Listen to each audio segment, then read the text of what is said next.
Hi, everybody. I'm George Heffler, and this is the Best Little Horror House in Philly, the show where we talk about the best horror movie ever made, according to our guest at least. And today's guest is Craig Hacker. How's it going, Craig? It's going great. It's going well. Craig is one of my really good buddies from college, and he actually works in the movie industry as well, so I'm sure he'll have a lot of great insights here. I know that you've worked with M. Night Shyamalan a lot, and he certainly is a horror icon at this point. Is horror your favorite genre, or is that just happy coincidence? I would say that horror is definitely one of my favorite genres, if not one of the most influential genres on me, and one of the reasons probably why I got into the film industry. I think my favorite movies aren't horror movies, but as a whole, horror movies are my favorite movies. Right. If that makes Sure. sense. Yeah. There are standouts from other genres. Sure. But I see, that's cool. So you said that horror has had a big influence on you. Did you get into horror as a kid, or is this something you kind of came to later? Yeah, definitely as a kid. I guess growing up, it's kind of funny. Even now, I still haven't seen a lot of Disney movies. I've never seen The Lion King all the way through.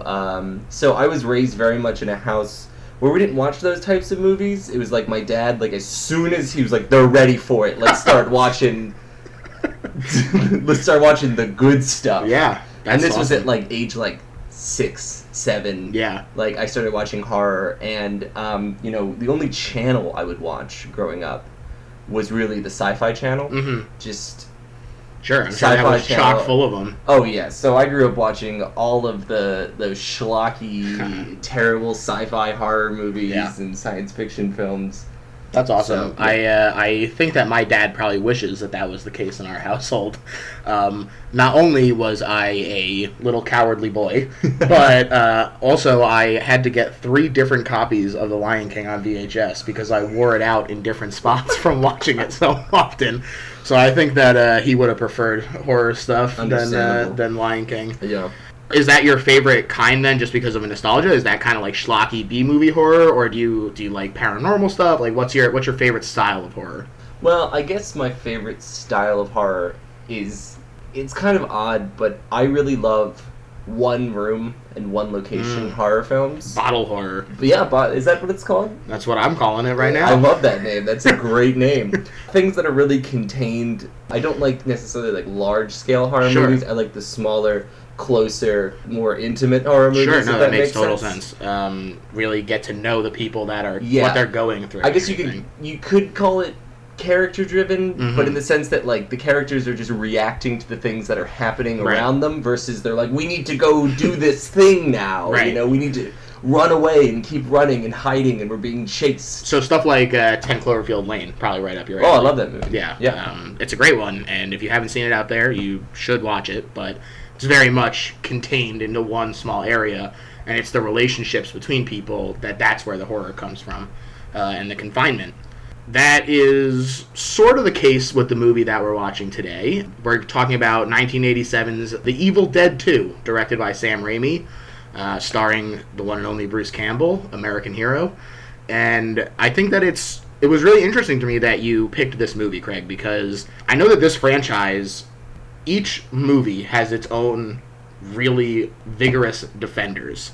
And some people like the first one a lot more because it's a little more subtle in its humor, even though the humor is still there. The humor in the first one really comes just from it's like they weren't trying to be funny, but things end up being funny, and I think they kind of, in post, made things they look a realized little bit more what humor, happened. but they weren't going for that. That wasn't the goal. Yeah, and then the third one, Army of Darkness, is very much, at some point I don't want to say that it's barely a horror movie, but there's a lot more like action fantasy in it than either of the first two. It's a lot more of an action horror, an action comedy with horror elements. Yes, I would totally agree with that. And then right here in the middle, we have The Evil Dead 2, which kind of strikes a nice balance. There's definitely some humor in it that was very much intended, but there are some moments in it that I think are genuinely creepy. Some are even frightening. And it's got an incredible pedigree. I mean, Sam Raimi has done a lot of horror stuff in his life, but Greg Nicotero did a lot of the effects and stuff on it. For those of you who don't know, Greg Nicotero is pretty much the second name in special effects for horror right after Tom Savini, and he actually studied under Tom Savini. So at the school in Pittsburgh. Yeah, and they work together on a lot of the Romero zombie stuff. He does a lot of work for The Walking Dead as well. So it's clear that there's a lot of skill behind this movie, even though it was a relatively low budget. Yeah, that was actually one of the things that when I rewatched it, I didn't remember a lot of the little things, but just the sheer amount of prosthetics and just the craftsmanship of this movie is incredible. The amount of, latex costumes that they had to make for this film are insane. Yeah, there's a lot of latex costumes. There's a lot of gelatin casts that are made for like the hands and eyeballs and stuff. There's a lot of blood. They used a ton of blood in this it's fire. I think I have a note here that literally says a fire hose of blood. Yeah, when they're in the cellar, it shoots out. So I listened to the commentary today on the movie, and they were saying that for the scene where the blood comes out of the walls, they used 8 55-gallon drums of blood, that's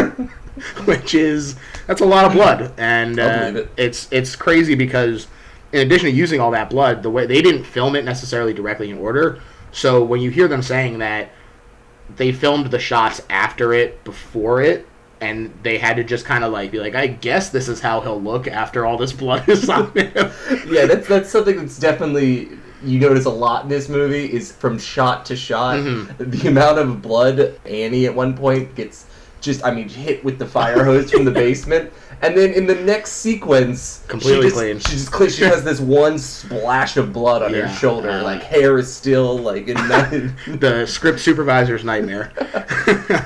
All right, well, so let's start talking about this movie a little bit. It opens up with sort of a recap of the first Evil Dead, despite not. So they couldn't get the scenes from New Line Cinema from the first one, so they said we're just gonna reshoot the recap that we want to do. This kind of throws a lot of people because some people are like, oh, it's a remake, not a sequel, it's not the case. It's a requel. Yes, exactly. They take part of this. I think that it's like 11 minutes long, this recap. So it's not an insignificant portion of the movie, but it moves so far beyond what happened at the end of the first one that it would be insane to say that there's no way that this is a sequel. Especially at the very end in the credits, you stay past it and it says Evil Dead 2, the sequel to the ultimate experience in grueling terror. I have that written down right here in my notes because I saw that too. Yep. And I was like, that is interesting. Yeah, put it to bed. The argument is over. It is in fact a sequel. So haters, back off. But in this recap, Ash Williams, played by Bruce Campbell, he and his girlfriend Linda are in an abandoned cabin in the woods. It's a great start. The cabin in the woods has become such an iconic setting, and I think that a lot of that has to do with the Evil Dead. Absolutely. And while they're in the cabin, he plays a tape that has the previous inhabitant's voice on it, who was a professor. He talks about how he read from the Book of the Dead, a.k.a. the Necronomicon, which is a horror icon in and of itself. Yes. This book is, if you're looking at horror... Written by the Mad Arab. Yes. If we're going by Eldritch mythology. That's right. And so, while the professor is talking about this, it unfortunately causes the demon to possess Linda, and she gets killed, basically, because the only way that Ash can survive himself is to decapitate her. with a shovel that's just laying outside. And I just want to point out, this is 5 minutes and 12 seconds into the movie when she gets pulled out the window. And at least 2 minutes of this movie is the exposition about the Book of the Dead. So we are 3 minutes into the actual plot of this film, and we are just full force into it. That's one of the things I love about this movie, is it just goes. Yeah, it doesn't waste any time. They know what you're there for, and it seems to me like part of the idea of this recap is they're like, we want to skip as much exposition as possible and really just get you into it, so we'll throw this little bit right up top, and then you can just enjoy the rest of the movie. After Ash kills Linda, well, the ex-Linda, he tries to drive away, obviously. His Well, first he buries her in a very shallow grave and takes the time to make a cross. Yeah. Like a driftwood cross. It's a pretty impressive cross, too. It's huge. She has a nice little grave overlooking the cabin. It is. So he goes to get out of there, and he starts driving away. And there's some really awesome miniature work. Well, I wanted to say that when they're driving in, after the opening shot, which I'm pretty sure is an homage to The Shining, that like back car shot coming through the tunnel. Yeah. But yeah, they cross over the model bridge, and it's the first time in this movie that you see like the use of miniatures, which I didn't realize. When I saw this movie, I've seen this movie dozens of times probably, but a lot when I was younger. It used to be one of my favorite movies, and probably the first R-rated movie I ever saw. It's actually not R-rated. Really? It's not rated because there was so much blood in it and everything, and they were actually trying to avoid getting an X rating by using like green blood and black blood and no real nudity in this one either. Yeah, and no real nudity. Certainly the graphic tree rape of the first one is not in this one. Yes. And still, they couldn't get away with it. So it got an X rating from the MPAA, and they said, fuck it, and just went with no rating at all. But I take your point, then this certainly. was the first unrated movie I ever saw. Yeah, and there's a really awesome miniature with this bridge crossing the gap, and it really lets you get a sense of the isolation that they're going to be facing. There's this huge chasm that the bridge crosses, and I just want to say, I think it's great that whoever, like, the township that they live in was like, well, there's this one small cabin out there. We need to build them a massive bridge. That was a, several $100,000 public works project. A good use of taxpayer funds. Although, that's maybe it was part of the New Deal, and they were just like, all right. We just need something for these guys to do. Let's just get them into the woods. Exactly. And just get them building stuff. Right. Thanks, FDR. We're building a bridge to one cabin, everybody. Jobs. And so you get this great miniature shot going in, and then on the way out, he drives back up to it, and now this bridge that these poor New Deal guys worked so hard on is just devastated. Like, I don't even know what happened to it. It's curled backwards, like like the steel girders have formed this like hand. Yeah, it's really intimidating in a way. Yeah. It's great work. It looks awesome, and it really kind of sets the tone in a way that I think is really impressive. Yeah, even more than like the killing of Linda. Yeah. This lets you know that there's no getting away from this, and they have to deal with it head on. Yeah. This is kind of like the beginning of the film, story-wise, but I think we need to talk about Ash as a character. Sure. Because Ash is such a bizarre character. Because usually, you expect the hero to be kind of heroic. Like, Ash is kind of like a self-serving bitch, almost. Absolutely. I mean, I wrote down really bizarre scene where he's playing the piano in the beginning. I don't think I noticed that before because you never see his hands playing the piano. He's just kind of moving while there's music playing. And just the way he calls his girlfriend kid. Yeah, it's like, weird. Well, I wish I had that level of confidence. That just the way that he says it, I'm just like, yeah. When he says it, it's cool. If I tried that with anyone, they'd be like, please don't ever do that again. But it works for him, and that's the thing, is that he's sort of like cowardly in a way, but he's forced to deal with these things.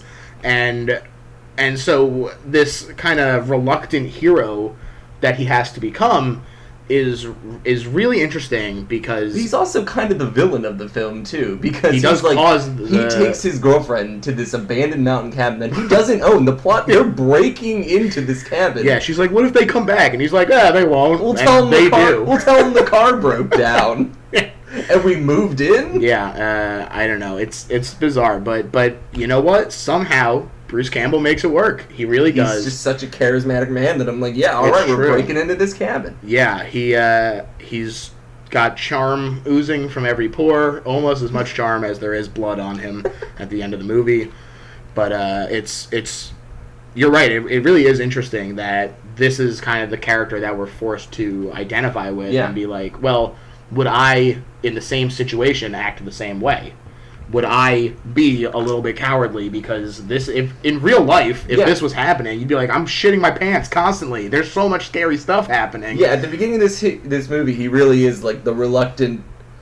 I don't want to say hero. He doesn't become a hero more till later, till like halfway through the movie. Yeah, but he's more authentic, I think. Like, he's just sort of like a guy who's like, oh god, I've got myself in this situation, and now I need to run and abandon my dead girlfriend. Yeah, his entire goal is just to leave. Yeah. That's all he wants to do. Yeah. And I get it, honestly. So he gets to this bridge that has curled back, and he's pissed, I would say, obviously, because why wouldn't you be? And finally, he shows up to this bridge, and he gets chased back by a demon. We don't see the demon, but we get the iconic Evil Dead Raimi cam. Yes, exactly, the Raimi cam, and the plywood, with a camera bracket, screwed into it. That's exactly what he was saying. He was saying that he literally took like a springboard and put the camera on it and just attached that to his motorcycle and just drove at him. A lot of people think that he actually ran into Bruce Campbell and broke his jaw. I have heard conflicting reports that some people say that they made that up as a gag just to see how many people they could get to believe it. But it's such a unique thing that Sam Raimi does with the camera, and it's not just in this one scene. This is maybe one of the most active cameras I've ever seen. Yeah, it's chase. I mean, the camera is literally smashing through things. Yeah, it's bashing through, and we are seeing every the break through the window from the eye perspective of the camera. Yeah, you know, it's not a shot.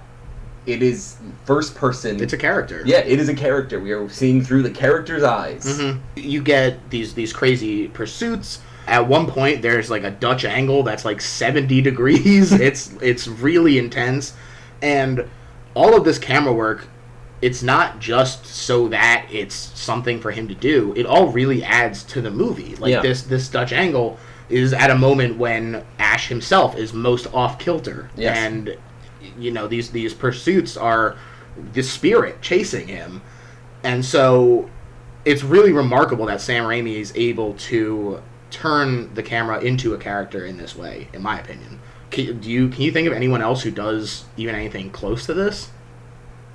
Michael Bay? Maybe, yeah. Michael just the snap zooms and everything. Maybe, but you know, shout out to Sam Raimi for sure for this really unique and awesome perspective that he Sam, brings. We know you're listening to this, so we just want to say thanks. Yeah, you're good really job, great. Sam. Good work. So Ash gets chased back into the wood, but he gets possessed by this spirit that's chasing him, and he gets thrown through the trees in a sequence that not only does it take place over basically the course of a day, because it's the morning when he gets thrown and it's night when he gets back to the cabin. Yeah, he is being thrown for like 20 hours. Yeah, but it also apparently took a full day to shoot. I believe it. And was one of the last things that they shot. And it's crazy though, because he's getting not just flung through the air, he's getting spun around, and there's branches smacking him, and you know Bruce is really taking a beating. Yeah, I wrote a note here that says this movie beats the fuck out of Bruce Campbell. I also wrote a note that says poor Ash gets beat up so bad. So he's just bashing his head into tree in like the first 15 minutes of the movie. He just has to smash his head into trees. He's face down in a dirty puddle. At one point. For like 30 seconds. Yeah. And I can tell you how they made that. They dug a hole and then filled it with dirty water. It's remarkable. And it's not just this one scene either. We didn't mention it before, but when he's fighting Linda, she pulls his head against the boards of the window and just smashes his head. He takes a beating, and not all of it was Bruce Campbell. Like when he falls down the stairs, he said that he did have the stunt coordinator, take care of that. Fake shimp. Right, but he does do a lot. He really got beat up a lot, and Sam Raimi and him have this great relationship that they like to have fun with each other and give each other grief in a way that makes the movie better, I think. Yeah, that's one of the things I think that's so great about this movie is that in the genre of B-horror, I think you forgive a lot of things because you really see it. You think it's a labor of love. These people are doing it because they love the genre. If they could get the money, they would do more. And I think this is one of the few examples where truly they did it because they love it, and then they got the money, and they're like, let's do more. Yeah. And I saw an interesting note that they filmed the movie 3 hours away from the studio that was financing it. Oh, really? Because they didn't want their head producer there. Because they didn't want an outside force coming in and being like, well, guys, that doesn't really... we shouldn't do this. This doesn't look good. This is filmmaking for the love of it. And I think that's the dream. That's one of the things when I was getting into filmmaking and wanting to go to film school. Like, this movie was one of the movies for me that was like, yes, this is how it should be. Right. This is what it's for. This is the dream. Yeah, it really is. I totally get that. And I think that it comes across on screen, too, that passion for it is really communicated because it feels like everyone wants to be there, and it's not just a paycheck for them. Yeah, and it's the other thing, too, is with Bruce Campbell clearly wants to be there. He wants to do it because I've worked with a lot of actors, and a lot of actors won't even... If their face isn't in the shot, it's not them. Right. If it's hands, it's not them. Yeah. And stunts, no, God, no. Most of them will not even go near a fall. Right. And here's Bruce Campbell just smashing his face into everything, falling down, just going crazy with, just hurting himself for the love of it. He's hurting himself, and he's also... A lot of it required a lot of really intense rehearsal as well, because to continue, when he's face down in this puddle after getting possessed by this demon, he lifts up his head, and you see that he's been transformed into evil Ash, and he has these white contacts in that made it so that they literally cannot see. Yeah. And this is not the only time that these contacts come up. In fact, they come up a lot, and people can't see through them. And so in order to make sure that the scene goes off the way you need it to go, you have to rehearse. And so he was talking about that this wasn't something that they could fake. They had to really practice and practice and practice so that the shot would go okay. Because, like you said, this is a small budget feature. They don't have the money to waste on take after take after take. Yeah, and this is on film, and film is... It's expensive. It's really expensive. There's a reason that a lot of movies don't shoot on film anymore. Yeah. It's because it's really expensive. For sure. And so he lifts his head up. He's evil Ash. It's really awesome makeup work. And luckily for him, this is when the sun is rising. And so the sun and daylight kind of forces the demon out of him, and he's able to get back into the cabin. And once he gets back there, poor Linda in her little shallow grave. Right. This is why you don't dig shallow graves. Yeah. 6 feet. There's a reason graves are 6 feet. Yeah. For this purpose. Yeah, and she rises out of the dirt and does a really awesome dance. Yeah, like a full ballet routine. Yeah, it's great. It's done with miniatures, and Sam Raimi said that he actually enlisted his high school drama teacher to do the dance, and she literally filmed herself doing the entire dance, and then they sent that to the miniature artist, and he animated it exactly as this high school drama teacher planned it out.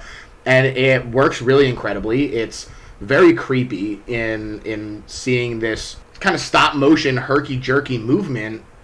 It feels like it works with the dance because she's dead. Yeah. It feels like this is kind of a mockery of this beautiful ballet dance. Of life. Yeah, exactly. After she does this dance, she attacks him. Yep. And the head comes off and is attacking him by itself. He is trying to fight off this head, but it falls into his lap, and it's literally just fucking with him. Oh yeah, I did note that Linda at the beginning, the actress that plays Linda, was fine. She's whatever. But like as a demon, it's 10 times better as a demon than she is as a person. Yeah. For sure, and she's fucking with him so hard, and she falls into his lap and just goes, "Hello, lover," and it's really funny.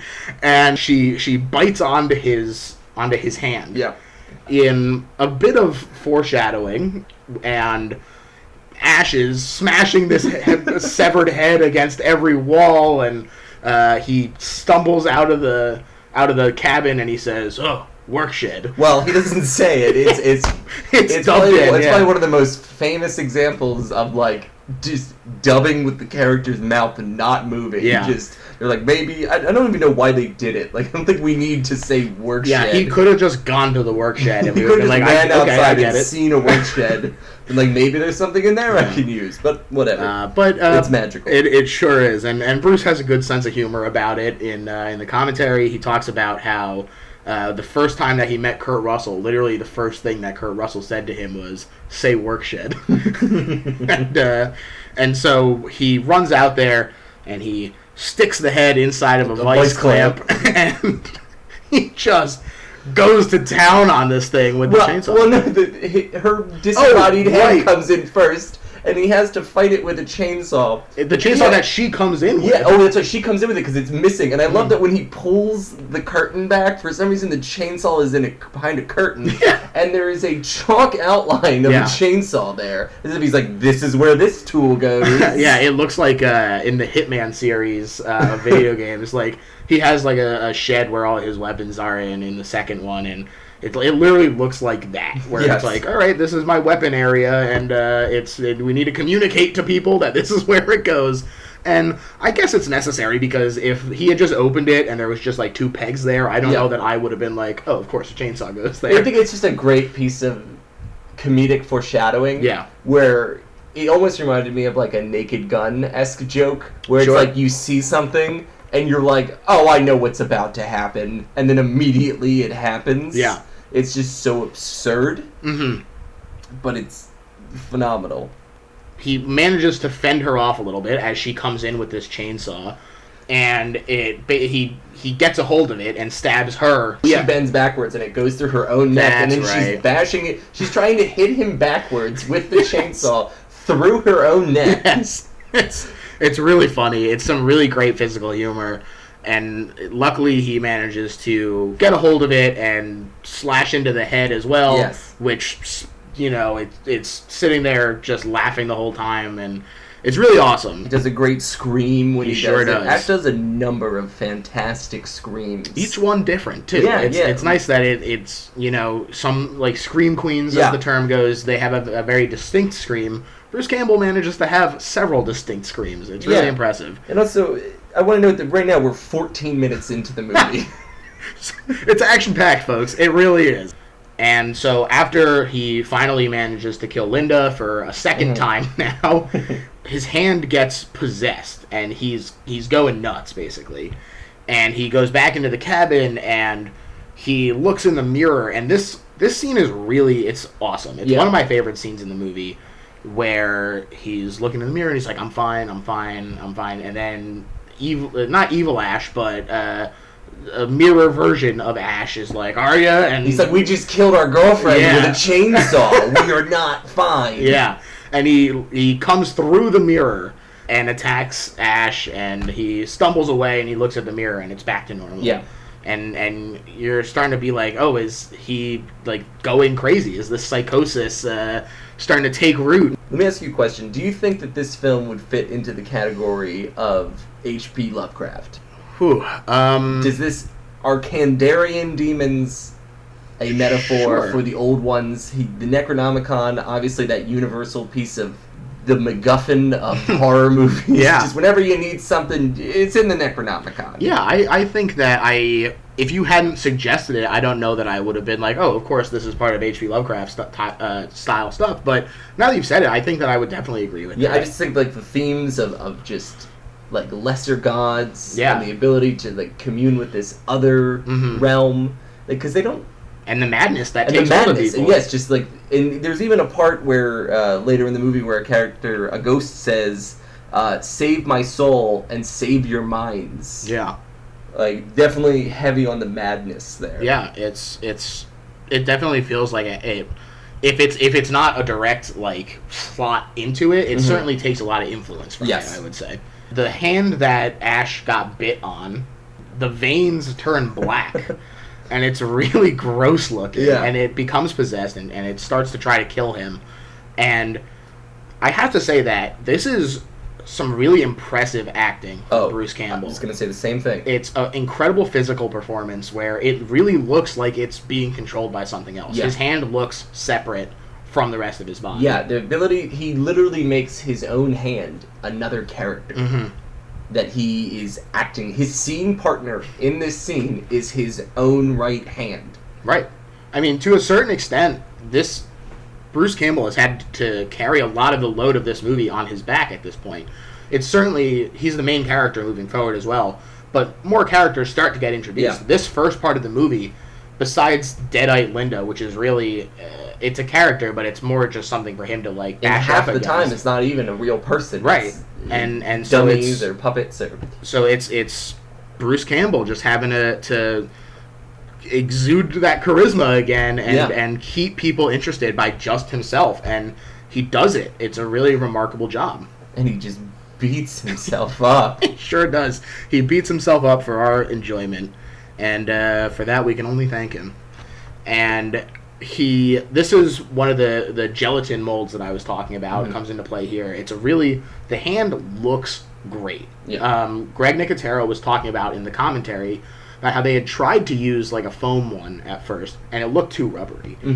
But they were hesitant to use the gelatin so they were going through a heat wave in North Carolina, and it was like 120 degrees, and things would melt if you didn't keep it refrigerated. Yeah. So they built this gelatin hand, and Ash has to stab through it, and I wince when I see it. I wrote it's one of the biggest jump scares. Yeah. I think in the movie, because it's such a slow scene of just this hand slowly creeping towards this giant butcher knife, and then just snap stab. Yeah, it's great. It is great, and Ash he has to cut off his own hand. It's pinned to the ground, and he takes the chainsaw and he cuts off his own hand. Goes right for it. He wakes up from being passed out, and his first thought is just, gonna cut my hand off now. It feels like at this point he's like, might as well. I might as well have to cut my hand off. He's just been driven so mad that he's like, keep in mind that we've established that daylight drives the demons out of the body. Yeah. But no, he's like, I can't take this risk. I want this done with. It's because it's revenge. He literally wants revenge on his own hand. Because you know what he says when he does it? He goes, "Who's laughing now?" That's right. That's right. He just wants to get comeuppance on this other character. I get it. I really get it. And he cuts off this hand, but it's still alive. It's still kicking, and it scurries away. And he has a shotgun. Well, he puts the bucket over it with one of the best little visual gags in the movie. He puts a bunch of books on top of it. Top book. Farewell to Arms. That's right. It's a wonderful joke. Yes. You have to really be looking at it to notice it, but it's just another classic example of the small jokes that Sam Raimi puts into a lot of his work. Well, a lot of that actually came from the producer Scott Spiegel. Oh, really? Yeah, because they brought in this guy who actually was one of their childhood friends.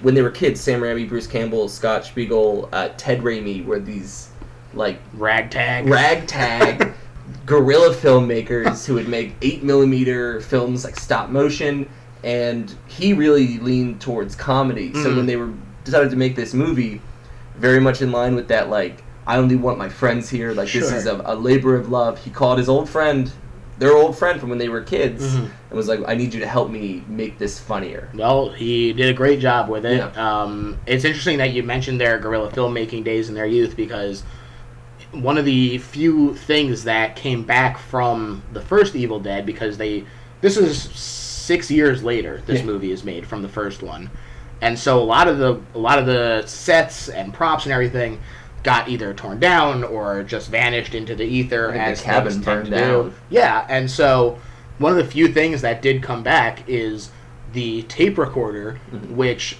Bruce Campbell said that is his dad's tape recorder. that was what they used to add sound to their films when they were little kids. So it's really that childhood fondness for each other and for making these movies clearly has carried them this far, and I think that it's a nice little homage to their previous years to be able to include this in the movie. So he has the shotgun, and he is trying to kill his hand. He's already cut it off. He's trying to shoot his hand, and there's a couple of great little gags here. The hand gets caught in a rat trap and flips him off at one point. Flips him off, and it's just a really funny scene. And he shoots at it, and he thinks that he gets it because a little bit of blood comes out of the wall. And he's sitting there like, I gotcha. And then this is the scene that I mentioned briefly before with all the 55-gallon drums of blood. An insane amount of blood. Oh, it just shoots blasting out. It really does. And when I was reading about how they filmed this, because I was like, there's so much, and it's such a high volume. What did they use to get it to spray out at such a high velocity? They literally turned the set. They put Bruce Campbell on like a diving board. Yeah. And they were like, okay, look like you're being hit with something, and like just make a snow angel basically. and so the blood is actually falling down onto him instead of being shot out. Wow. And it's ingenious to be able to create this awesome effect with just gravity. Like it's so simple, but it looks great when it's put to film. Yeah. He gets shot out with all this blood, and the hand is mocking him, and cut to we finally get to meet some other characters, and it's really funny because he's going through so much, and then we cut to these other characters literally just getting off a plane. Yeah. Like they're just like, oh, we're finally back from our trip. And just the most exposition heavy. She gets off the plane and he's like, "How was your trip?" And she's like, "I found the missing pages of the demonic Necronomicon. I can't wait to see my parents at our cabin." And he's like, "Well, let's go to the cabin. Also, I haven't been able to talk to your dad for a week. Guess everything's fine." Yeah, there's no phone. You're his research assistant. What have you been doing for a week? He's like, this is my vacation time. These characters are, like we said, the daughter of the inhabitant of the professor that we talked about before. Her name is Annie, and her boyfriend and research partner is Ed. Yep. And they are returning from a dig, and they drive up and they find this destroyed bridge. So at least that's for real. It's not just in Ash's mind. Yeah. And they come across some locals who are there. I'm not sure if Jake, one of the locals, like works for the town, and he was setting up because he has a siren on top of his antique truck. Yeah, it's a little bizarre, but you roll with it. Yeah. And Jake and his girlfriend Bobby Joe are both there, and they say you can't get across. This is the only path to the cabin, and you can't get across. And they're like, oh, well, what the hell? How could that possibly be the only way? Jake says, I know another path, actually, and if you pay me, I'll take you to it. And his initial price that he starts to give them is $45. And in a very funny, it's so specific. Yeah. And then his girlfriend kind of coughs at him to get his attention, and he bumps it up to $100, which is it's nothing to sneeze at, just to get someone somewhere. And she says, if you take our bags, then fine, I'll give you the $100. And he looks into the car and he sees like one little like attaché case and the pages and the picture frame that they're keeping these priceless artifacts. That's right. That at one point they say they haven't aged today in 3,000 years. That's right. It's a great picture frame, man. These are the oldest pieces of written material in human history, like on paper. And you know what, Craig? They haven't aged a day in 3,000 years. And so he says, sure, I'll take those bags. And there's another fun gag, very much feels in vein with the farewell to arms joke. Mm-hmm. You cut to Jake with this huge like steamer trunk, just strapped to his back, and he's grousing about how he thought that it was going to just be the two little things. It's very funny. It's just a nice light moment. Yeah. After we've gotten so much. So we have now 4 characters who are showing up at this cabin. Meanwhile, Ash he's going crazy. Descending into madness. Yes. this is the laugh scene. This is the notorious laugh scene where Ash is in the middle of the room and literally the entire room starts laughing at him. And he's laughing as well. The room is shaking. Every single thing, like the lamp is bouncing up and down. There's a deer head, like a stuffed deer head on the wall that contorts into this really like evil looking thing, and it's laughing at him. Great puppet work in this scene. Yeah, it is. Although it's funny, I didn't notice this until Sam Raimi himself pointed it out. But there's like one bucket where they were like, that whoever was puppeteering this one, I don't know what they were doing, because it just kind of like floats in a circle instead of bouncing up and down like it's laughing. And I was like, I literally would never have noticed that unless he pointed it out. But now I'll never not see it. There's literally just a pail floating. But it's a very intense scene, and if you haven't seen it, you really should, because us just saying that the room is laughing at him is not doing it justice. It's a really awesome scene. I wrote that just the way the whole cabin develops as a character. Mm-hmm. That's again, it is another character. Yeah. And just the way that it reacts. You know, everyone reacts differently when they are infested with this Kandarian demon. Mm-hmm. And the cabin and the trees themselves are no exception. Yeah. And they react and develop in their own unique ways. Right. It's really great. Ash has been through so much at this point that you sort of get why he's going nuts. When he's beating himself up a little earlier, obviously this is before Fight Club, but it really reminded me of the scene where Ed Norton is beating himself up in The Office. And Bruce Campbell is like grabbing his own hair and like pulling himself backwards. And he does it, earlier, he does this amazing move where he grabs himself by the hair and pulls himself forward into a front flip. He, like, with no springing, he just tumbles. Yeah. And I think Bruce Campbell actually studied, he went to acting school, and I know he studied miming. And I didn't know that. That's really interesting. And really, really developed this, like, body control that you see in this film. It certainly is on display, and this is also the part where that Dutch angle that I was talking about comes into play. It really represents kind of the insanity that this character Ash is going through. Everything is coming together in a way that all contributes to letting you know what's happening, in a way that I don't think a lot of movies do. Usually, camera work is so much more passive that it feels like you're watching something. But because everything is so active and working towards a greater whole, it feels more like you're involved in it. Yeah, they also really do this. I noticed something too. 44 minutes into the movie, with the exception of the opening scene with Ash and Linda, Ash has barely spoken a word. Yeah. He has a couple one-liners. They put in the word workshed later. Yeah. But for the most part, he has said next to nothing other than just maniacal laughing. It's true, and I think that this is, again, part of like what I was talking about before, where he has to just kind of put the movie on his back, and these physical performances are incredible, and he has to do so much work to keep the movie going at this point that it's shocking that he manages to do this. Yeah.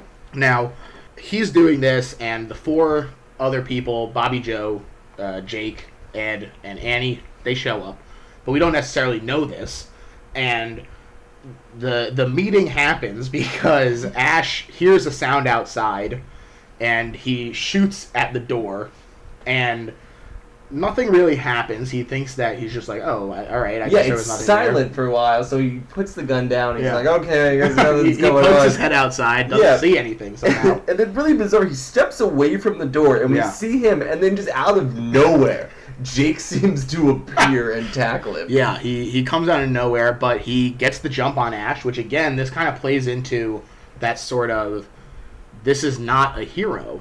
It's he couldn't beat this guy in a fight. Like, this is just some dude. He's like, you know, I hate to be pejorative, but like, he's a hick. He's like missing a front tooth, and he seems like an idiot. He's wearing overalls. Yeah. And so he gets the shit kicked out of him by this guy. He gets knocked out right away. While he's down, they get another kick in on him. Yeah, he kicks him in the head.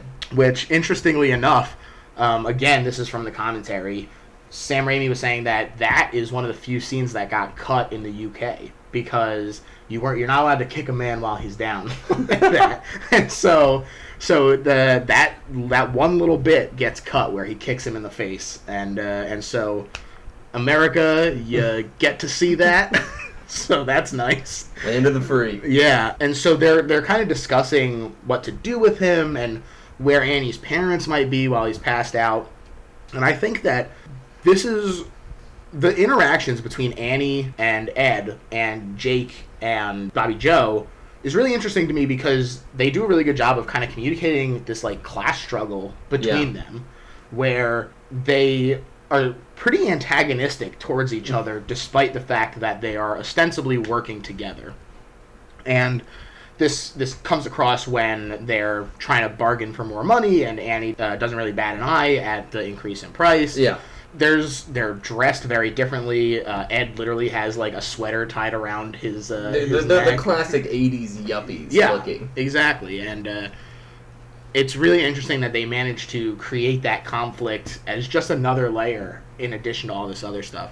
And they decide that what they're going to do is they're going to throw Ash into the cellar. They throw him down there, and she's listening to the recording of her father. Talking about, I believe he says, I translated the first part of the demon resurrection passages. Yes. It's like, what could go wrong with this? Let me read aloud the demon resurrection passages, and nothing will happen here. Of course, the demon possesses his wife. He talks about how he had to kill his wife, and he buried her, womp womp, in the fruit cellar. In the earthen floor of the fruit cellar. Yes. Which is an odd place to bury someone. It sure is, especially when you're in the forest. It feels like he could have at least pulled a Linda and buried her out there. Shallow graves everywhere you look. Exactly. You can't walk 10 feet without stumbling over another corpse in those forests. And so they are like, oh, shit. And Ash has woken up at this point, so he can hear this recording. And he is like, oh, shit, as well. And out of the earth rises Mrs. Noby. And, Harriet. Yes, exactly. Harriet Noby. And she starts attacking him. And she's one of my favorite lines. She rises from the earth and says, someone is in my fruit cellar. It's really great. And so that's actually Ted Raimi in that suit, Sam's brother, and from what I hear, it was hell. Oh, you said it was 100. I mean, you said earlier it was 120 degrees. Yeah. They talk about literally having to pour. I mean, just like cups of sweat, quantifiable amount of sweat, like that could fill a vessel. Yeah, it's gross. It's really gross to think about. And not only does he have that insane suit on that's really hot, he is also wearing those contact lenses, so he can't see anything. The only part of Ted Raimi that is visible is his tongue. And the poor guy, I gotta say, he's putting in work. He brings it. He brings it in absolutely, that suit. Just chewing it up. Yeah, and it's wonderful. Mrs. Noby is attacking Ash Williams, and he's up at the doorway to it and bashing on it and saying like, help me, get me out of here. And Jake is fumbling with the lock, and it's taking way longer than it should because he's an idiot. And she's approaching him, and this is where we get one of the best lines from the movie, like one of the catchphrases I think, or things that kind of stuck around, which is when Miss Noby says, I'll swallow your soul. Yeah, swallow your soul. Swallow your soul. It is great. And you're right that is one of the iconic lines of the movie. It's definitely kind of marked itself in the lexicon of horror fans. People know what you're referencing when you talk about that. And she's down there. They finally get Ash out, and the spirit from before now possesses Ed instead. So they have Mrs. Noby in the basement, and she's freaking out down there because they got the lock back on. And meanwhile, Ed, the boyfriend of Annie, is now in this room with them, and he also has a really awesome prosthetic on his face. Yeah. I have a big problem with teeth. Mm-hmm. Oh, you must hate this one. His mouth prosthetic is terrifying. Yeah. It's like rows, like shark teeth rows, Yeah. but of like molars. Yeah, and his mouth is just like hanging open. Yeah, and he's levitating about the room. It's gross. It's really gross. He flies forward and he attacks Bobby. Yeah. And he eats her hair. He sure does. In a really bizarre scene, they really show him like swallowing the hair. Oh, actually, they don't mention it, but his backstory is that the character has pica, the notorious disease where you just eat random shit. I really got that from Ed. Yeah, it's really deep. It's a deep performance. In the nuances of the character. Exactly. If you pause the movie at random points, you see him in the background just like shoving pine cones into his mouth. There's Tyler Durden-esque like shots put into it where it's just him going, "I have pica." So yes, he eats her hair. It's very bizarre, and one other thing I noticed about this scene that carries throughout the rest of the movie is there is a lot of fist fighting in this movie. Mm-hmm. There are a lot of punches being thrown. There sure is. I mean, it's a very active movie. Like I said, it's not just the camera that's active. Yeah. People are moving in this thing. Everyone is jumping around and fighting each other, and it's friggin' Pirates of Penzance up in here. And Ash, now out of the basement, he runs into the other room and he grabs an axe and he... Well, the great part when he runs out of the room, like Linda screams at, or not Linda, Annie screams at him, like, "Come back here, you coward! Come back and help us!" Yeah. Well, so... You just had him locked in the basement, and now she's like, "What, you're running away? Friend, why aren't you trying to save us?" On top of all that, it's a fucking demon. Run away! But he doesn't. He runs into the other room. He gets the axe. He comes back and he dismembers Ed. And green blood everywhere. Green blood everywhere. Meanwhile, friggin' Harriet is still bugging out in the fruit cellar, and they go to slam on the door to it, and her eye pops out. Boop, and again, this is a great gelatin mold that they made. Just shoots soars through the air completely across the room, in with no arc. It's linear. Yeah, it goes right into Bobby Joe's mouth, and she swallows it, and it's gross, and you're like, damn, friggin', you got demon eye in your guts now. It's not a fun time for Bobby Joe. No. She's had her hair eaten, and she's eaten an eyeball. I don't envy her. One thing I didn't mention that happens is, in order to convince Annie to let her out, the demon of Harriet turns back into regular Harriet. Yeah. She turns into the mom, and she sings her a little. She sings her Mockingbird. Yeah. And she starts like just reciting facts about Annie. It's like, "You were born on this day." Yeah, I remember because it was snowing. Snowing in September. Yeah, so strange. That's right. Snowing in September. At one point, one of the demons was like, "We have your darling Linda down in hell," and to me, it's interesting. This part of the movie solidifies that they, in fact, do have the souls of these people down there in hell. Which I think is really interesting, because it would be very easy for people to just be like, "Oh, I mean, they're just dead, whatever." Yeah. But the fact that they have this knowledge that really only the mother would have means that they do have these souls down there, and I assume are like torturing them for information or something. So it really adds another layer of kind of just urgency. Whoa, yeah, like I don't want my parents to be down there being tortured, so I'd like to free them if possible. It's just a nice little touch to kind of reinforce that. Yeah. So they're fighting Evil Ed, they're fighting Mrs. Noby, and eventually this all becomes too much for Bobby Joe. They accidentally knock out. They go into the other room. Yeah. It calms down, gets quiet, and then there's like a mysterious noise in one of the bedrooms, which Ash says, "Oh, let's go all investigate it." Brave Jake is just, he's like, "I ain't going in there, you can go." So Ash volunteers to go in with Annie. Yeah. And they go in and there's nothing there. Bobby Joe and Jake come in and, everything seems to be fine. Mm-hmm. They're like, see, I told you there was nothing in here. Yeah, Jake was so scared to go in, and then he walked in, he's like, "I told you there weren't nothing in here." Shut up, Jake.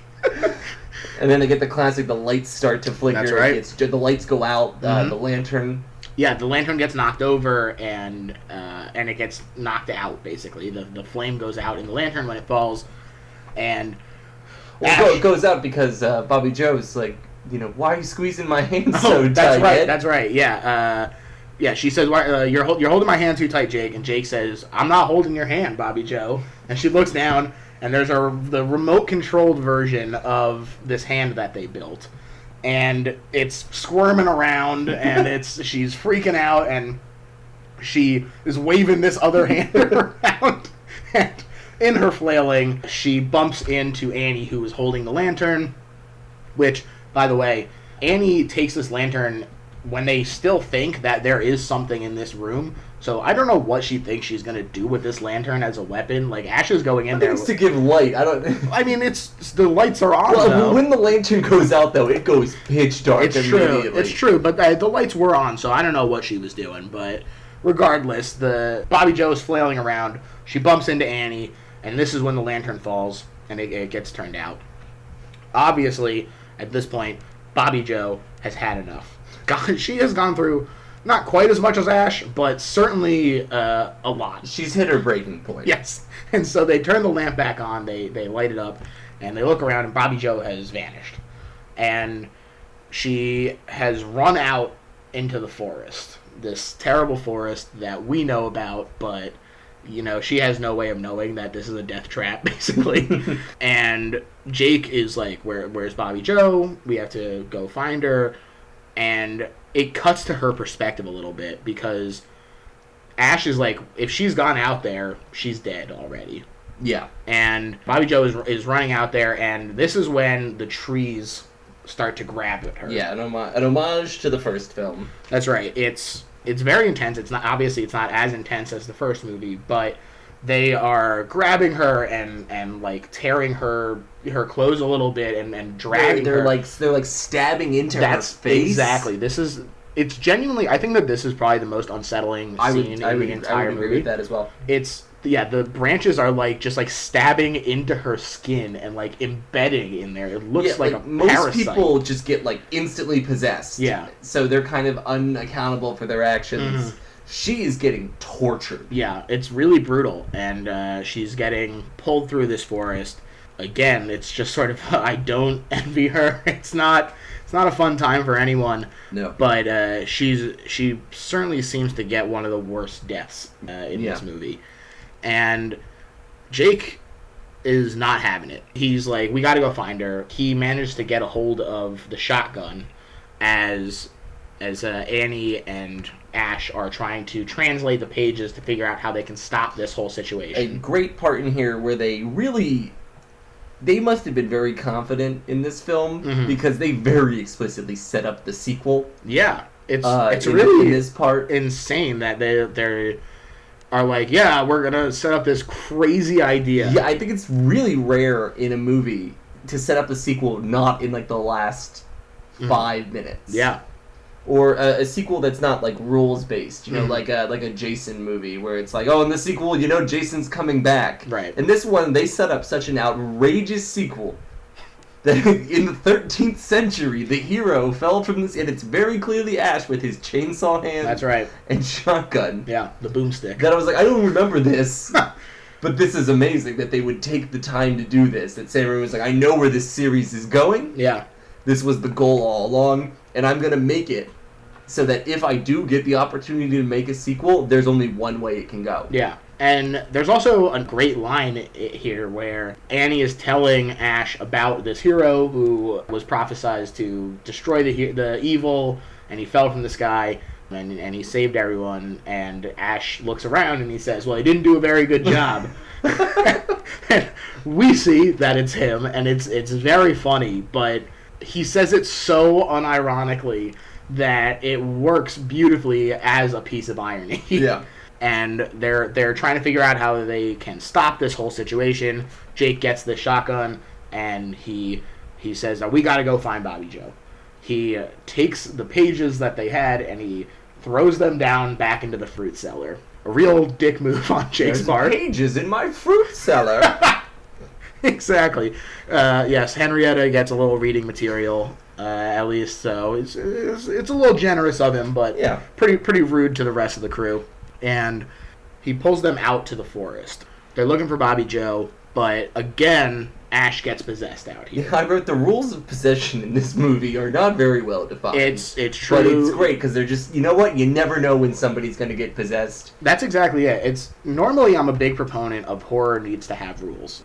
Without the rules and knowing what to expect, you don't know what to be scared of. Sure. But by showing that anyone can be possessed at any time, sort of the lack of rules becomes the rule here, where you're scared of this possession because you know that anyone could get possessed at any time, basically. Well, I think it's something that they did intentionally because I think it's something that's kind of hidden at the way that these demons just fuck with them. Mm-hmm. That, you know, I think at any point in time, if they wanted to, they could kill them. You know, they could possess them. But these are demons that have been, you know, kept in this hell dimension for thousands of years. And as far as they know, I guess by the rules of this possession, like once these people are dead, you know, they're kind of gone and they have to just hang out there because they're haunting this particular stretch of woods. So they want to have fun, you know, and they want to mess with these people and scare them and really get them to succumb to this madness. And they're doing a hell of a job. Easier probably to possess them. A hell of a job. So Ash becomes possessed again, like I said, and he starts attacking them, and he incapacitates Jake. And Annie, she goes back to the cabin, and Ash and Jake are still out there. And as far as she knows, Jake is out for the count. Yeah. And so when she hears a noise at the cabin, she assumes that it's possessed Ash, and just stabs out. Picks up the best weapon, I think, in all of horror mythology. Kandarian dagger. Yeah, which is a sharpened spinal column with a baby skull on the end of it. It's fucked up in the best way. Yeah. And she stabs out, and it turns out that it was Jake, after all. It was not Ash. And he just has this big wound in his gut now. She also does the worst thing that you're supposed to do when someone gets stabbed, is she's just like, let me pull out this incredibly jagged, like, barbed knife. Yeah, I'm sure it won't do any more damage. No, and he pretty much immediately dies. Well, he's in agony, and she's, like, pulling him a little bit. And he's, like, screaming in pain, as you would. And she literally tells him to shut up. It's like, you stabbed him. You just stabbed me. And she tells him to shut up, and she's dragging him over. Annie's a very cruel person. I mean, her boyfriend gets killed, and she does not bat an eye. It's true, but you know what? She gets shit done. Yeah. She's pulling him over to towards the cellar door. Henrietta pops out again, and she grabs onto Jake and just, like, pulls him in a little bit. And as Annie is, like, trying to keep him above the fruit cellar, this is, like you talked about, this is where just an insane amount of blood. Henrietta opens the fire hydrant in the basement. It is so funny. It is a comical amount of blood that shoots out of poor Jake. And it's just smashing Annie in the face. And I gotta say, props to Annie, because she did not let go of him when she's getting smashed in the face with all this. But Henrietta does, in fact, manage to pull him all the way down, and Ash now tries to kill Annie. He picks her up and does, like, a sweet wrestling move. He throws her over. Just picks her up and flings her into a wall. I mean, she has got several cracked ribs. Yeah, for sure. But Ash sees the necklace that he gave to Linda. The very tacky, like, grandma magnifying glass. I believe necklace. They said it cost $12. and so he sees this necklace, and I wrote, love conquers the demon. That's love conquers the beast. That's true. It's genuinely a pretty sentimental scene. It's pretty touching, because Ash has this demon makeup on, but some of that pathos still comes through. And it's through his body, because his face can't really react that much. It's fixed in this prosthetic demon glare. Yeah. But he really has to sag his shoulders. And Sam Raimi does a really great job with the sound design in this film. The sound design is something we haven't really talked about a lot, but it's phenomenal. Yeah, and it's from like random stuff where like they talk about going to like dollar stores and finding toys that make noises that they like, and putting in like random monkey sounds in. It really is great sound design. And he like you said, he uses his body to sort of convey this story of being reminded of his former life and all that he's gone through, and he manages to fend off this demon from inside. And it's great. It's a wonderful scene. It really kind of puts you more on Ash's side than you had been at this point because, like you said, he's very selfish. He is not a great hero, and so this is at least like, oh, well, all right, I get you, Ash. You're just doing your best. Yeah. And so Annie, at this point, attacks Ash. She wakes up, and she doesn't know that he is back to normal, despite him yelling at her, I'm back to normal. He's like, just take me at my word. I'm good. Like, no problem. And so she attacks him, and he kind of fends her off a little bit and says, I'm fine. And she says, okay. And then she attacks him again, and he says, I'm fine.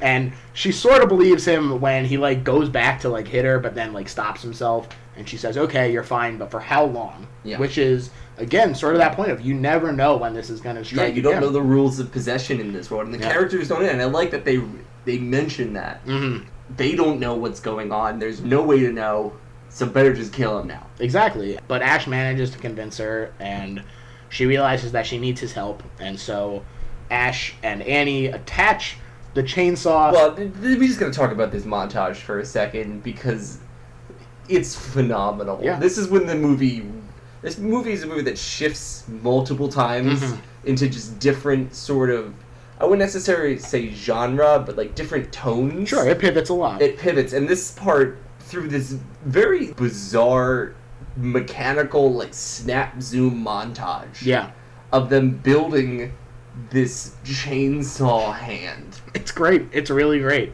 And it's such a cool weapon. And Ash with the chainsaw attached to his stump has 100% earned its place in the horror iconography. Yeah, I noted that this movie, I think, really did something that horror movies, that usually, weapons become affixed to characters, right? Mm-hmm. And it's hard, I think, to use those weapons in other movies. A character or a monster, a killer that kills people with a machete. Yeah. If you did that movie now, you'd be like, I don't really buy it. That's Jason Voorhees' weapon. Yeah.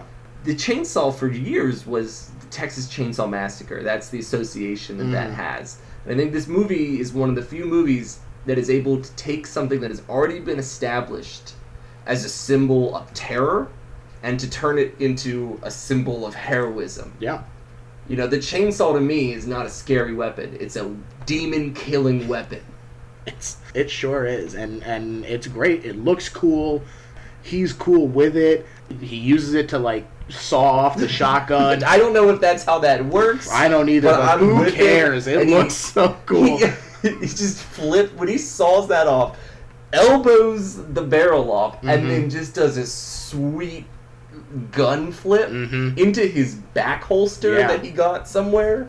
It's incredible, and he unleashes the classic Ashism of groovy.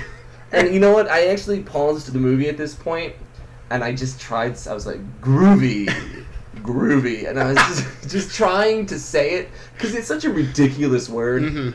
But when he says it, and the way that he says it is so phenomenal. You're like, I get it. I get it. I'm like, hell yeah, this is groovy.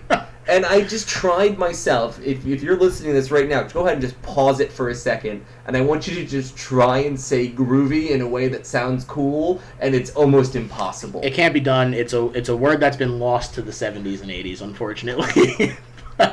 But it works here, and God bless Bruce Campbell for making it work. Because, like you said, this montage is just so cool. It really is. It's an awesome scene in an already awesome movie. And it really lets you know that things are about to kick up. That as much as things have already escalated, strap in, boys and girls. Because they literally strap him in. They sure do. To the action that's about to happen. They sure do. And it's great. And he uses these newfound weapons to venture back down into the fruit cellar looking for the pages. Another great one-liner. This movie is filled with one-liners, but he says, "Let's carve us a witch." It's great. You're right. It is filled with great one-liners. One that we did not mention before is when they're screaming "Dead by daylight" or "Dead by dawn." Yes. Dead by dawn. Dead by dawn. Yeah, it's great. Some people kind of affix that as like the subtitle of The Evil Dead 2. it's kind of on and off the same way that people are like, it's a sequel, it's a like, it kind of depends on who you ask. Yeah. But it's a great line that deserves to be mentioned, even though we kind of passed over it. Yeah. So Ash is going down into the basement. Let's carve us a witch. He goes down there. He finds the pages without really any issue, and he throws them up to Annie. They were saying that they had to glue the pages together so that they could kind of get thrown up in one bundle. But it looks like it's just the reverse. She dropped it down, and then they just reversed the footage. But it was just glued together, and he threw it up, and it looks good. It's classic filmmaking, right? Yeah, there. that's right. I want to say too, this is one of the few times again that I think you almost never see in a horror movie the heroes or like the victims, the survivors, intimidating the aggressor. Yeah. You know, Ash walks into that basement revving the chainsaw. Like, come on, I'm ready. And he says, "Attack me," basically, but he is backing up after he gets the pages, which is, for my money, a rookie mistake. You should never walk backwards in a horror movie.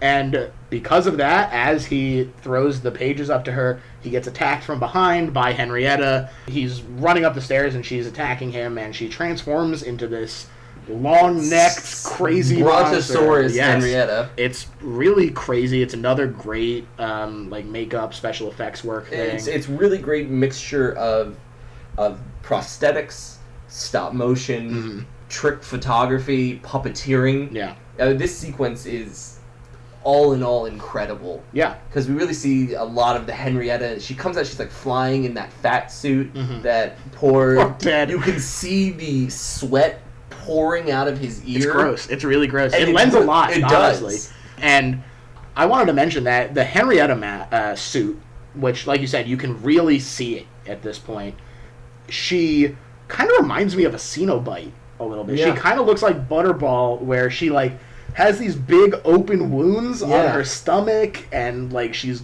bloated and just gross. She's really gross looking. Sore covered and... Yeah. And like you said, there's all kinds of neat tricks that they use to show her transforming into this Brontosaurus monster, as you put it aptly. And Ash is fighting her while Annie is reading the pages. She's trying to just get it done with. This girl can power through ancient Kandarian. It's insane. Like nobody. Yeah, I don't know why her dad was he was like, I worked so hard to translate the first part of it, and she's just like,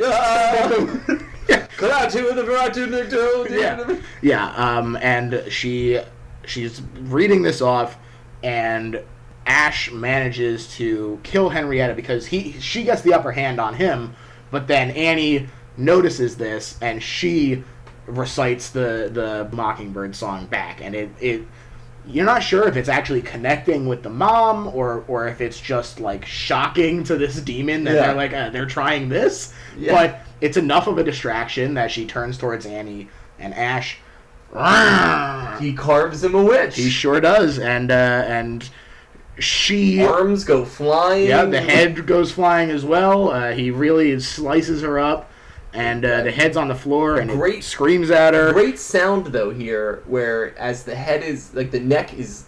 The body's flailing about. It's like a balloon is losing air. Yeah. It was filled with gas. Yeah, there's smoke pouring out, red smoke pouring out of the neck hole. It's gross. It's intense and it's gross. And you find out that Annie only managed to read the first half, but now the woods are just unleashing destruction on them. Right before that happens, though, there's another great one-liner where Henrietta's head is on the floor, rolling about, going, I'll swallow your soul, I'll swallow your soul. And Ash, the king of one-liners, just lowers the shotgun and goes, swallow this. Bow! Yep, it's great. He really is the king of one-liners. It's hard to think of anyone else in a horror movie that has quite as many, not just as many one-liners, but as many one-liners that work. Yeah. All of his one-liners are good. Yeah, I feel like this movie definitely helped cement. So many horror movies coming after it tried to capture that one-liner magic. There's always a one-liner in these types of films, and they're always so grown. You're like, oh, God. Yeah. The only other person that I can really think of is a villain in Freddy Krueger But even that, like, a lot of them don't work. Like, Yeah. he throws out a lot of them, certainly. It's because you need a really good actor to, like, in Jaws. Yeah. Sorry, Robert Englund.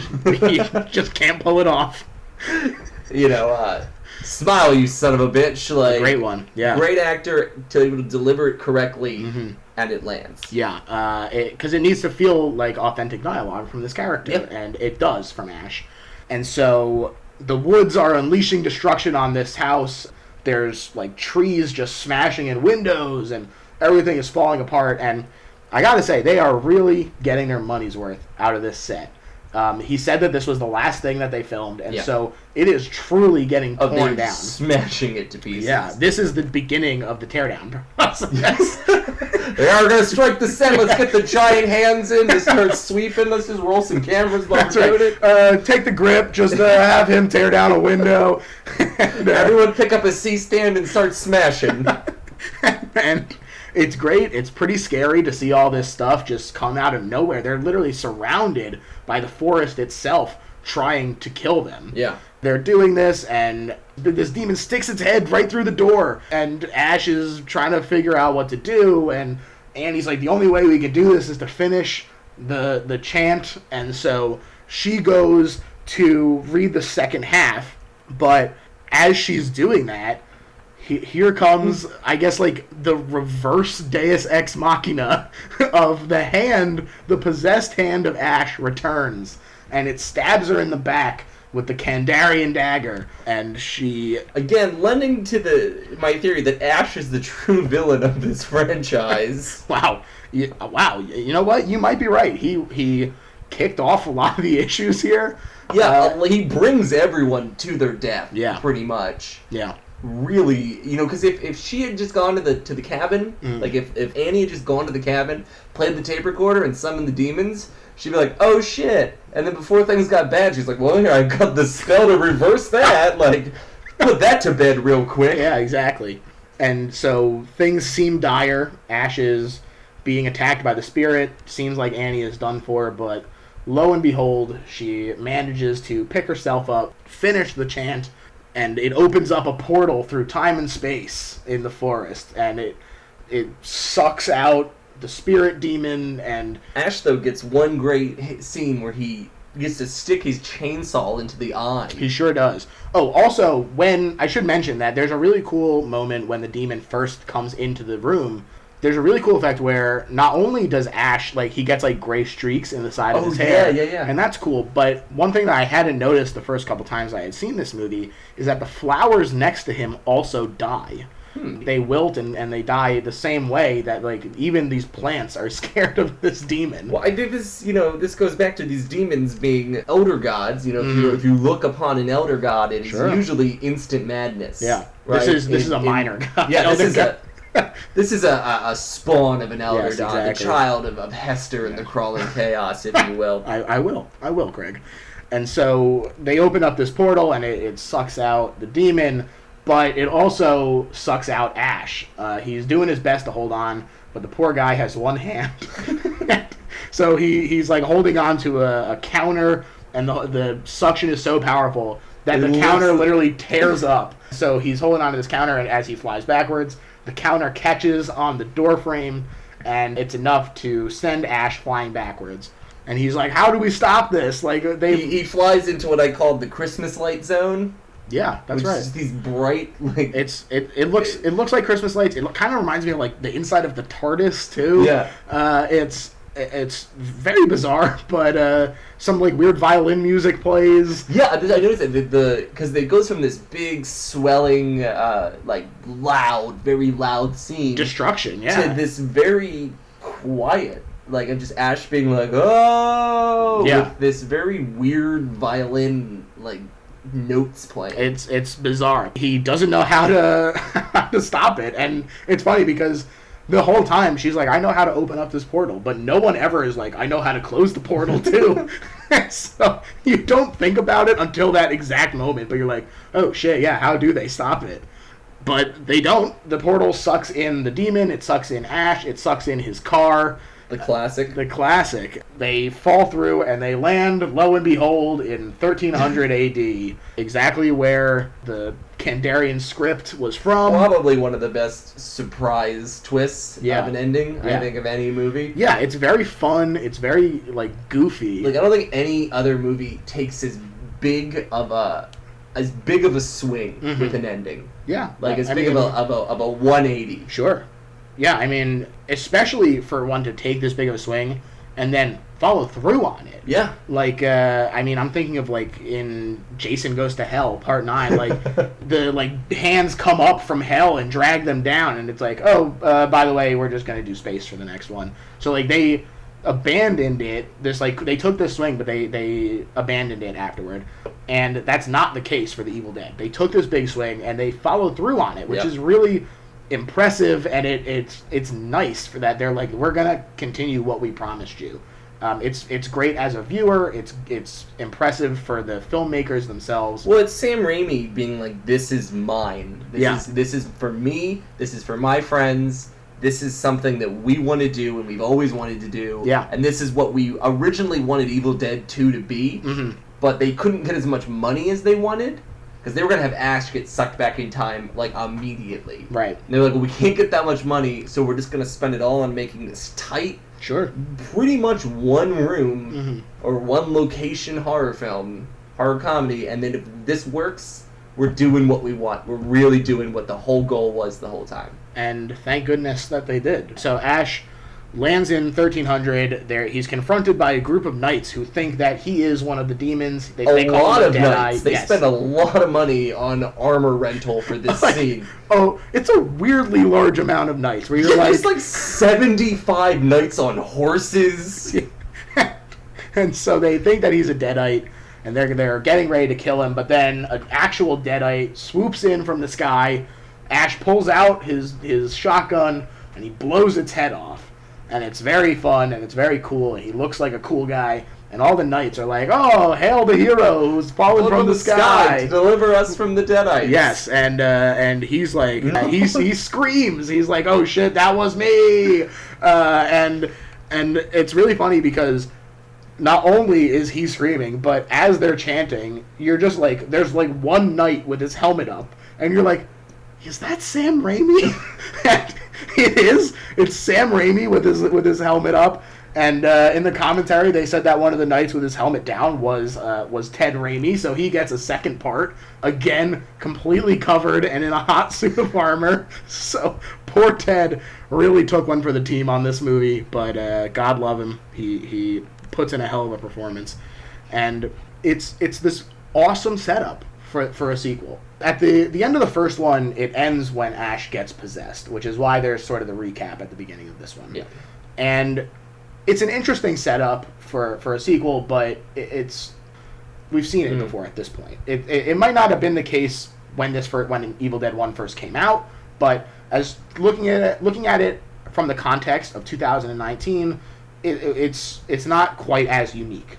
But I've never seen anything like the ending of The Evil Dead 2. No. It's really a great ending. And I think in terms of, like, filmmaking lore and of, like, the art of, like, you know, it's one of those movies that's just like, why can't you do this? Yeah. It's, why do movies have to be so, you know, oh, Jason's gonna kill those campers? And I think this movie kind of set up for those Jason movies, like Jason in Space, where it's like, no, you can take your conceit and you can just do something else with it. Yeah. And not as many movies, you know, I think other movies have tried and maybe not have followed through as well with it or been able to accomplish it as well. Yeah. But you got to give Evil Dead 2 props for making that acceptable and possible. Yeah, and I wonder how much of it comes from Sam Raimi's just taste for weird things. Yeah. A lot of people know him from the original Spider-Man trilogy, but he's also done some other fun, weird stuff like Darkman, which is like sort of a superhero movie starring Liam Neeson, and his like face gets all jacked up. And so Liam Neeson in bandages. Yeah, the whole time. It's a really weird and fun movie that I recommend to people if you haven't seen it. I mean, he's great, and this predilection for weird things it permeates all of his movies. It really does. And I think that this ending of Evil Dead 2 is really representative of that and of his tastes for movies in general. Yeah. So we took a really deep dive into this movie, Craig, and we talked about what certain aspects of this movie make it good. But I gotta know, Craig, why is this the best horror movie ever made? Because there's a lot of good ones, and for a lot of people, something not being like a straight horror movie, like this is a horror comedy, that would disqualify it for a lot of people. So I'm curious why you think that this is the best horror movie ever made. Well, I just think that Evil Dead 2 is the epitome of what horror fans and people that love horror want and what they strive for. This is a movie that is unflinchingly a vision of one guy's mind, or a couple guys' minds, a collective, if you will, who said, we have a goal, this is what we want to do, and screw anyone that says that we shouldn't. Anyone that wants to get in our way, we're going to do something that's just for us. Yeah. It's what we love. It's what scares us and makes us laugh. And its influence on the genre cannot be ignored. This movie and its sequels are so influential. They really opened up the genre, I think, to be more funny and to take itself less seriously, and to say that you can do things within horror that are still horror, but they're funny, or they're gross, they're slapstick, that there is room within horror for that stuff, and there is an audience for it, and you can take a risk on that. You know, you can get a little bit of money, a relatively small amount with the first film, more with the second, and do something that hasn't been done before, that there's still room within the genre. It's not all just jump scares. You know, this movie has no real quantifiable stars in it. There's no celebrities. It's just, it relies on the character work of the actors that they have, and the scenery, and just the total feeling of the film and the world that they created within this tiny little cabin to carry it along. And there's just so much packed into this film that is just in the horror genre. There's body horror, there's psychological horror, there's demonic possession, murder. There's just so much in this movie to unpack and to look at and to appreciate and to scare you or frighten you or disturb you or make you laugh. And I just think that's so wonderful and unique. And Evil Dead 2 has this, you know, this reputation of being such a quintessential cult classic, when it's more than just this little niche film. It is such a huge inspiration, I think, for hundreds of filmmakers and hundreds of people, thousands of people, to be interested in horror. It's a great gateway into horror and into, you know, getting more. This was probably one of the first horror movies I ever saw. And this really started my love of horror and, you know, my appreciation of the genre. And I think for years to come, this film will be looked at and it'll be watched and it will delight audiences. Yeah, I totally agree. I think that for me, this is the best horror movie of all time because, like you said, it is a unique vision. And I know that the audience is probably sick of hearing me talk about people like Robert Eggers and Jordan Peele and Ari Aster. But that voice that comes through these films, I think that we owe a lot of credit to Sam Raimi for kind of creating this movie and putting his passion into it in a way that it is a Sam Raimi movie. You're right that it is a collective. A lot of people worked on it, and they worked very hard. But at the end of the day, this has Sam Raimi written all over it. And I think that you're right that this has inspired people up to this point. I think that as we move forward, it will only grow in appreciation, because for them to be able to do so much with so little, and at a time when we did not have the capabilities that we have today, it's remarkable that they were able to accomplish so much. And I think that it's a really good point that it brings so many different subgenres of horror and draws them all into one tight package. It's a pretty short movie. It's less than 90 minutes. Yeah. I think it's like an hour and 26. Yeah, sure. 24. Somewhere in there. It's less than 90 minutes, and it's tight. I really appreciate a movie that knows what it's doing and knows when to get out. And I think that the silly stuff works, the creepy stuff works, the acting is great. Not just from Bruce Campbell, although he certainly is the highlight, but everyone is doing. They're putting in work. It's great. The set design is fantastic. Yes. It is certainly one of the best sets that I have ever seen. And all of these things are working in conjunction to create a movie that is just fun. A lot of horror is good, but not necessarily fun. You kind of walk out of it feeling gross or whatever, especially... I was scared at points, but Yeah. I don't know if it really... The story doesn't really stay with Yes, you as much. Exactly. And I think that this is the opposite, where it is... There are some creepy moments, but it's never something that makes you feel like when you're watching like a Saw movie or something, where you're just like, you feel grimy at the end. Yeah. It's so lighthearted at the same time that it gives you these little scary moments. And like I said, some of these scares still work. Even though they're much older and it's practical effects, they had to work harder and work around things. But like we said, when the trees are going into her face, it's very unsettling. Yeah. And the madness that takes hold of Ash, again, very unsettling. And so there's a lot of stuff that is working in conjunction with each other. And for them to be able to balance that all in a way that works, for me, that's why this is the best horror movie of all time. Yeah, I think also, too, that in terms of its lasting impact, you just need to say the sentence, a secluded cabin in the woods. And that doesn't conjure up feelings of relaxation and a nice little weekend getaway. No. For most people, they hear that sentence, a cabin in the woods, and the association with that is, I'm gonna die. Yeah, absolutely. And I think that you hit the nail on the head, Craig. This is our longest episode yet, so I want to thank you for taking the time to sit with me this long. But I think that we really did a great job of breaking down why this is the best horror movie of all time. Is there anything that you wanted to plug before you go? Yeah, I mean, you can follow me on Instagram at Krondor, Krondore. That's all I really got. Sure. Look for Craig's name on the big screen when you're watching movies that are filmed in the Philadelphia area. I'm pretty much on all of them. It's somewhere. Yeah, but you can find me on Twitter at GergHef, and you can follow along with the show Twitter at LittleHorrorPHL. Other than that, I think that's everything. So thanks for listening, everyone, and thanks for sticking around this long. Bye!